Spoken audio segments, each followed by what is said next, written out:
प्रेम और भाव को ही बहुत श्रेष्ठ बताया। आपके भजन में अब शब्द भी यदि निकल जाएं, आपके भजन में यदि मंत्र भी गलत भूल जाए ना साहब, यदि भाव श्रेष्ठ होगा तो भगवती उस मंत्र को भी स्वीकार कर लेगी, उस ध्यान को भी स्वीकार कर लेगी। काशीपुरी के अंदर एक बड़े प्रसिद्ध कथावाचक रहे हैं डोंगरे जी महाराज, भागवत के परम रसिक थे वो। आज भी उनकी भागवत कहीं भी आप जाइएगा मिल जाएगी। बड़ी गहराई से बड़े सुंदर उदाहरण प्रस्तुत करके वो अपनी कथा को करते थे। एक दिन की बात थी, काशी नगरी के अंदर माँ भगवती के मंदिर में नवरात्रि के दिन दर्शन करने के लिए पहुंचे। बहुत ध्यान से सुनिए। दर्शन किया, माँ के चरणों में प्रणाम किया। एक कोने में एक ब्राह्मण देवता दुर्गा सप्तशती का पाठ कर रहे थे, पर वो पाठ कर रहे थे अशुद्ध। डोंगरे जी महाराज ने प्रणाम किया, बहुत देर तक उस पाठ को सुनते रहे। ब्राह्मण के पास पहुंचे, 21 रुपये उनको दक्षिणा प्रदान की। प्रणाम करके कहा, ब्राह्मण देवता क्षमा करना, लेकिन आप जो दुर्गा सप्तशती का पाठ कर रहे हो ना, ये बड़ा अशुद्ध कर रहे हो, इसलिए आराम से पढ़ो, ध्यान से पढ़ो, ठीक तरह से पढ़ो।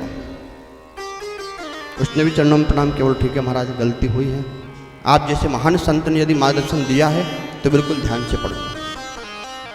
डोंगरे जी महाराज समझा करके, बड़े प्रसिद्ध थे वो, बहुत ख्याति थी उनकी, वणिक समाज में पूजे जाते थे। जब भी वो चलते थे उनका एक काफिला उनके साथ चलता था, इतने बड़े संत थे। ब्राह्मण को समझा करके घर पहुंचे। उसी रात्रि में उनको जोर से बुखार आ गया। इतना बुखार चढ़ा साहब उनको कि काशी के अंदर रहने वाले महान डॉक्टर भी उस बुखार को ठीक नहीं कर पाए। विचार करने लगे। नवरात्रि के सप्तमी के दिन अर्धरात्रि में भगवती के मंदिर में पहुंचे, प्रणाम किया, देखा कि वो ब्राह्मण एक तरफ अभी भी दुर्गा सप्तशती का पाठ कर रहा था। उस ब्राह्मण देवता से कहा कि तू धन्य है, और तू जैसे पाठ कर रहा था वैसे ही पाठ कर। बोले क्यों महाराज? बोले तुझे टोकने के कारण रात में मेरे भगवती मेरे स्वप्न में आई और क्रोध में आकर के बोली, तू अपने काम से काम रखा कर। तुझसे किसने कहा था कि तू उसको जाकर के टोक? वो अशुद्ध भी पढ़ रहा था तो भाव से पढ़ रहा था, लेकिन तू जब से उसको टोक करके आया है बहुत आराम से पढ़ रहा है, ध्यान से पढ़ रहा है, लेकिन पढ़ते पढ़ते उसका कोई भाव नहीं है और तेरे चक्कर में उसका भाव छूट गया है। इसलिए जाकर उसको जाकर बोल कि जैसा पढ़ रहा वैसा जाकर पढ़।